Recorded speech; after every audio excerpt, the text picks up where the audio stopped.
چین میں سائنس دانوں نے ایک روبوٹ بنایا ہے جو انسانی سٹیم سیلز سے تیار کردہ مصنوعی زندہ دماغ کا استعمال کرتے ہوئے اہم کام انجام دینے کی صلاحیت رکھتا ہے۔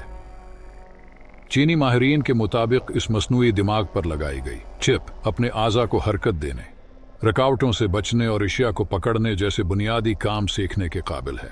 یہ تازہ ترین پیش رفت جاپان میں سائنسدانوں کے اس انکشاف کے چند روز بعد سامنے آئی ہے جب انہوں نے زندہ انسانی جلد کو ایک ہیومنائڈ روبوٹ کے چہرے پر پیوند کر کے اسے مزید حقیقی زندگی جیسی شکل دینے کی کوشش کی تھی۔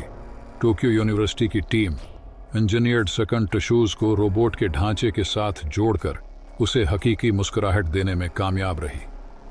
جاپانی ماہرین کے مطابق حقیقی انسانی جذبات کے اظہار کے ساتھ زندہ جلد حساسیت کی بہتر صلاحیتوں اور زخمی ہونے کی صورت میں خود کو ٹھیک کرنے کی صلاحیت بھی پیدا کر سکتی ہے۔